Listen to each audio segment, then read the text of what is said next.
Very good. You alright, lads? Yeah, good, thanks.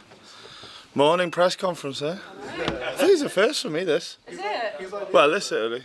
Like that. No, nothing in it. Well, yeah, I always drop you in it, don't I? I think it was a mutual decision. Like you two. Yeah, good. Right, Daniel. Yeah, Dan. Good morning, Steve. Yeah, Dan, you okay? Good, thank you. Just want to start with asking how Neco Williams is. Yeah, no, obviously not good. I think everybody saw the collision on the pitch and stretches off. You always fear the worst, and unfortunately, it's bad news. Obviously, with a fracture of the jaw, so he's had an operation which has gone well in a difficult situation for him, and rules him out for the season. And now he's on the road to recovery. So yeah, difficult situation for him. Got himself back into the team recently and was doing well, playing really well, and had a confidence about him and a spring in his step. And yeah, it's a blow for us, and definitely a blow for him as well. And in that Brighton game, Moussa Niakhate came off with a hamstring after 15 minutes. How is he as well? Yeah, we're still a bit inconclusive with that one, so we'll have to see with regards to tomorrow. But I think he definitely did the right thing, because he felt something in the game, and we were able to make the change. But with regards to the extent of his availability, we'll have to wait and see on that one.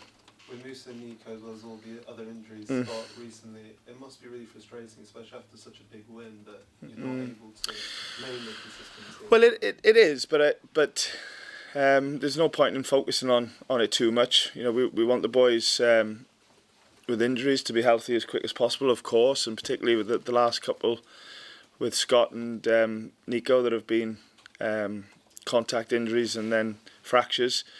So that's unfortunate. Nothing but unfortunate. But yeah, it's been a bit of a story, isn't it? Injuries, but like I always say, we've got a game to play tomorrow, and we've got to go into the game focused on the game plan, focused on what we think it takes to do well down there at Brentford, which will obviously be a tough game, and not be thinking too much about the lads who are not with us, and that's just how it has to be. On the positive side of things, the win against Brighton, I imagine that's given the squad and everyone who left as well. Yeah, obviously, winning. It was a long time coming, getting a win. We spoke quite openly about the run that we were on. It's nice to say that we were on. Put a stop to that, and we needed the win, of course. The time of the season and everything else. Wins can be so hard to come by in this league, and it was just great to get what we've all been working really hard for.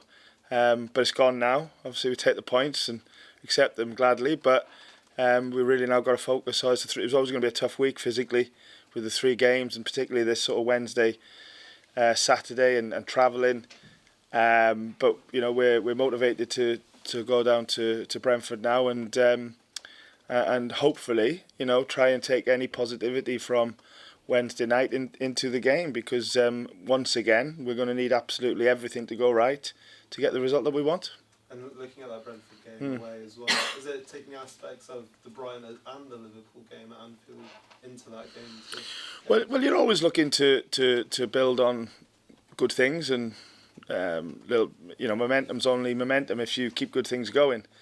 So that's obviously an intention, but yeah, we training ground yesterday, lads were sort of obviously it was great coming off the pitch winning on the other night, but I quickly saw a change in focus and getting ready for Saturday, because we knew how quickly it was going to come, and so a real sort of good focus yesterday in the boys. Haven't seen them yet today. Training a little bit later, but I'm sure that all the boys are doing now, and myself and the staff included, is just looking forward to tomorrow. And if we can go there with knowing that we did some good things the other night and even the game before, then that will help in terms of trying to repeat that and more, because we're going to need it being away from home for Saturday. Just finally from me, Steve, Jonjo Shelvey. Could you just expand on maybe his availability? I know you mentioned it earlier this week. Yeah, no, Jonjo's available. It's he was carrying a knock last week, and there were one or two other things. Wasn't as much of a drama, if you like, that was written about and said. In some ways, a normal training ground thing, but it's past us. Everybody's good, and now we are looking forward to going to Brentford. So is he available? Yeah, 100%. Yeah. Awesome. Thanks, Dan. How are you? Okay? Nice, you alright? Yeah, it's not too bad. On paper, Brentford away from the outside looks really, really easy. But how tough is this going to be because of what they've done down there? You know, they've only lost twice. Yeah. It is a hugely big task on your hands, isn't it? Yeah. I'm glad you said big task rather than easy game because, you know, like, there is no easy game. There's no easy game in any sort of professional league, but certainly in this Premier League. Now, Brentford have had a fantastic season. They deserve a lot of respect and credit for their continuous progress that they seem to make year in, year out. We talked about Brighton being a team that sort of or a club that seems joined up and making progress, and I think Brentford's another really good example of that. And so when you go to their stadium, then you have to go and play all of that, you know. And so yeah, this is going to be a really tough game tomorrow. They got some really good players. One of the best strikers in the league, and lots of other really good players around it as well. So we have to be aware of that. We are, and go there with a plan. You know, again, that we think we can serve us well. But no, we're under no illusions that this is a really tough game tomorrow. You can just see where they are in the league and the results that they had and the teams that they've beat. They've just beaten Chelsea away a couple of days ago. And no, it's a game that we've got to be so ready for, and you know, we're going to have to give more than what we've given before, certainly on away games, to get what we want, and we're under no illusions with that. Any kind of positive result following on from Brighton would be a huge boost, even if you were to get a point down there in the current circumstances. Well, you always go there. You always go to a game wanting to get a positive result, and there's obviously a lot of scrutiny now on the games, and rightly so, because of the time of season and games running out. So context to us as well is away form. We're desperately trying to turn that around, and we speak openly about it, not shy away from it, although I've been saying that for a while now, but I will continue to say it. So yeah, any positive result is exactly that, positive, and that's what we've got to go there for. But like I say every week, we've got to believe that we can do that. We've got to believe that we can get what we want out of the game, because that's a lot of the time where it starts and ends, is with mentality and approach and preparation, and then delivering on a match day. So, you know, we have to take all of that down to London tomorrow. And you mentioned obviously Ivan, a lot of focus on Ivan and Tony, but you know, around that, Thomas has got a hugely talented squad. What do you do to sort of combat their strengths and impose your game? Yeah, no, you're right. Ivan Toney's right up there, isn't he, with the most dangerous number 9s in the league. There's no doubt about that. And like all of these teams that you come up against, they do have real serious threats, and you have to be aware of it for sure. And in a number of ways they can attack as well, Brentford.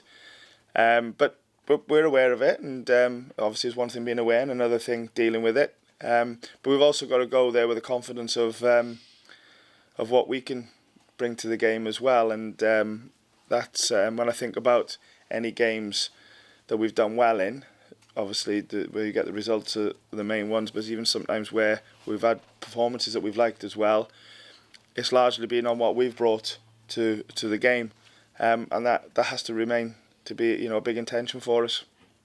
And just finally, from a coaching angle, the job Thomas has done there, getting them from where they were to where they are now, it's remarkable, isn't it? Well, like I said, you know, it's they deserve a lot of credit, Brentford, for the continuous progress year in, year out, and you know, having Thomas there as the coach, obviously, has been a massive part of that, and like I said, you have to admire it.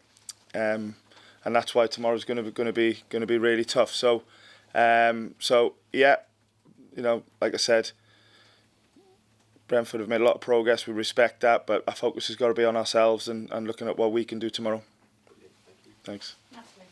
Steve, Hi, Natalie. you've always been very level-headed throughout everything, but how much of a difference has getting a win made just around the place this week? Well, obviously, it's there's positive feelings that come from a win. I wouldn't say that we've ever got too low after losses. Obviously, you know, we haven't come skipping into the training ground, but at the same time, we haven't come in sulking either. Like you said in the question, we want to stay level through, you know, positive and negative results, because in the end you've got to look forward to the next game. But for sure, it was just great to get the win the other night. But I think where we're just focused on now is just trying to build on it, you know. And I don't want winning the other night to feel like sort of the end of something. I want to look at it and let's make it the start of something.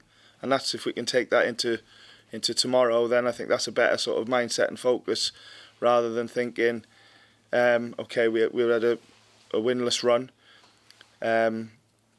We've stopped. Rather than saying we've stopped that, let's look at saying let's try and start something. But we've got to go make that happen tomorrow, and it's an away game, and the colleagues before we know how tough it's going to be. So let's just focus on the job in hand, and that's the key as well. Just focus on the performance, focus on what we can control, what we can determine, and that's what we give to the game, and that's where we're at.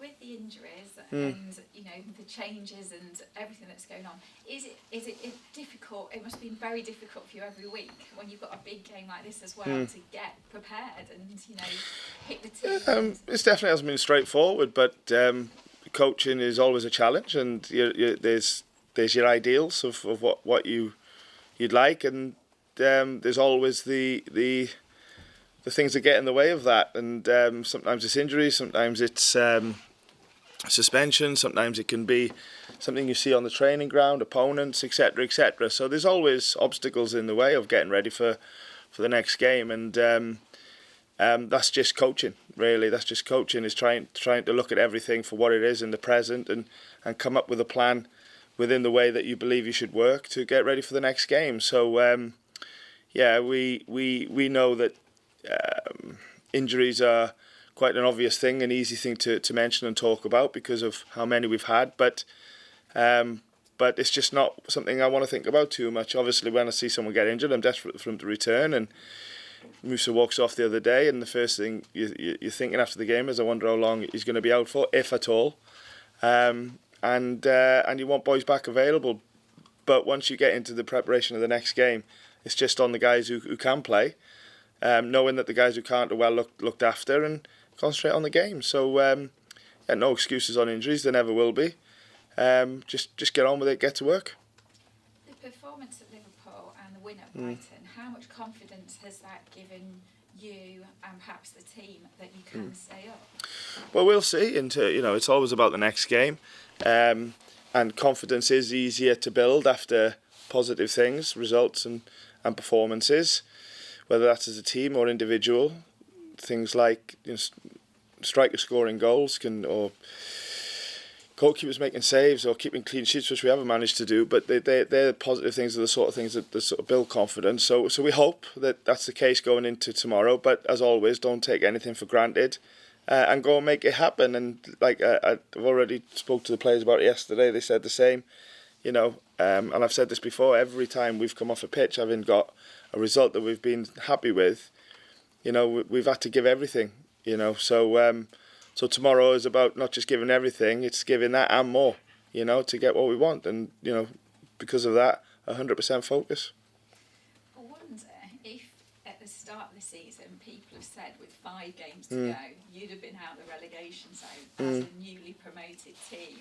You would have thought, wow, you know, that's great. You know, if I'm here, we've got 5 games to go, and we're out that relegation zone. Would you have taken that at the start of the season? Is it about mentality, perhaps?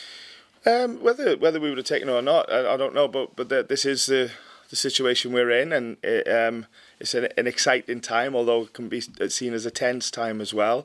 I think we should look at the situation not with fear, but with opportunity. To go and do something brilliant, and that has to be the mindset. Don't go into the next. Well, we're just thinking about Brentford at the moment, but the next set of games in fear of negative things. Go in hope of good things that can happen, because I think that gives you the right mindset of attacking the game. So let's be positive about the situation. We know how quick things can change, good or bad, and we're aware of that. But this is what this elite sport, this is what the Premier League is all about. It's about being in situations at this time of the season where you've got everything to play for. And I know so many players, supporters, staff would have given anything, this time last year and even the year before, and et cetera, to be in a situation like this. So like I said, look at the situation with real optimism, real positivity on what we can do, rather than thinking the opposite. And I really felt that in the stadium the other night with the supporters and with everybody really, the players, the staff, and the connection around everybody at the stadium was really, really powerful. And that's the sort of optimism that we need to have. I know it was a game we were losing up until just before half time, but I know it was a game really where we were getting the result that we wanted, particularly when we went 2-1 up, and that does breed positivity. But I really felt like that would have been the atmosphere, whatever, and that's really helpful. But it just shows that when you do have a real sort of positive mindset and you look at what you can do, then maybe good things do happen. But we've got to make it that way. And just finally from me, at Eastmondens today, we're huge fans of Sam Perkins. Yeah. I know you've actually become great friends Yeah, with him. Have you spoken to him this week? Because he's had a big week going to the marathon, and he's met the Prime Minister, and he's been in London as a Parliament, all this stuff even with MND. I know. Does his sort of positive attitude, as you've become a sort of friend with him, does that help you with your mindset? Yeah, no, definitely. He's become a bit of a big head as well, getting on the telly and that all the time. Yeah. No, amazing. Like I said, he is a friend, and speak to him regular, and what an inspiration. And I think I said that the last time I was sat here in such a what could be difficult situation, to have such a positive mindset and outlook and a mentality of what he's going to do rather than what he can't do is an inspiration. And because of that, it's hard to feel sorry for him when in a situation we easily could, because he doesn't want that. So yeah, doing amazing things.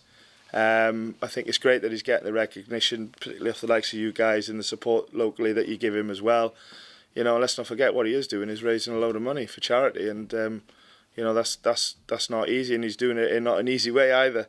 So like I said, it feels a bit strange talking openly because I speak to him all the time, so it's not as if I'm sending him a message or anything. It's good that lots of people are really aware now of the good work him and his family are doing, because they really are amazing people. Thank you. Brilliant. Thank you. Hi, Steve. Oh yeah. Just on Jonjo, was he locked out on Wednesday because of what happened last week? And a knock, to be honest. So, like I said, it's I respect the questions, but sometimes things are not exactly what they are, and we have to accept that that's the case. So, everybody's good. We're looking forward. He's really well liked in the dressing room, and we need everybody. We need everybody in the situation we're in, and injuries that we're picking up and things like that. But there's no ill feeling in any way, shape or form, regardless of what may or may not been said. And we just need everybody to stick together and get behind everybody. And that's what we're doing. Have you allowed yourself to think about how many points you might need next few games? You sometimes look at it a little bit, and then you go off in all sorts of tangents, and then I say to myself, I'd leave it to other people to tell me, and just focus on, at the moment, Brentford, and what points we'd like to get out of that game, and would be helpful. So of course, with so few games left and getting that way, then the scenarios become a little bit more clear, and that will be the case, you know, obviously as the games get ticked off, even more clear. So, but you know, day before a game, you know, we're not thinking about too much about what points we'll do. Let's think about getting the points, and that's going to be really tough. Top man, thanks. Hi mate. Hi Steve. Just a few follow-ups from myself and Nathan. Results last night meant, of course, that you stay outside the bottom three. I know there's still 5 games to go, but is that a psychological boost for you and the players at all? We're really happy that we got our win the other night. That's if we're looking for anything psychological, it will always be on us, because we want to be a team that we want to be in a situation where what happens is determined by our own actions and not anybody else. Okay, there's things away from yourself. If they go your way, then great. But you know, we don't want to have the mindset and the mentality of being 100% reliant on that. We want to take care of our own business. So, if there's anything psychological from the week that we're happy about, it's just our win. You know, because you've seen how quick things can change. You know, for better or worse. So, just stay on track, stay on task, look after yourself, and do what it takes to try and get the result that you need. I've had an update on Neco and Niakhate. Is there any other injury news? Any other updates you can give us on those? No, Taiwo obviously had a really bad bang to his shoulder, so we'll see where he's at, and just normal fatigue really. You know, with the 3-game week, and we're only not even 2 days after the last game, going into a game tomorrow. So we've got to consider all of these things going into team selection. And just finally, on the pitch against Brentford, what are you expecting? What are you expecting to come up against from your perspective? Well, a real connected team that know how they play, and a lot of players that have been obviously at the club, and the manager's been at the club for a long time, so they have that real sort of continuity and rhythm in the team, and they always add wisely with the transfer windows that they do. So that can be a difficult thing in itself. You know, coming up against a team that just know each other really well. I'm sure confidence is high after the result the other night, and just the season that they're having. And in amongst all the sort of way that they play with the tactics and everything else, they got some really good players. So we're fully aware of that. But as I've said before, we've got to, while being aware of that, look at how we can have the impact that we need to have in the game. Because I go back to every time we've had a positive result, I always look at it and think it's about what we've done as opposed to the opponent. And we need to do that tomorrow for sure. Best of luck. Thanks, mate. Thank you. you. Cameras off, please.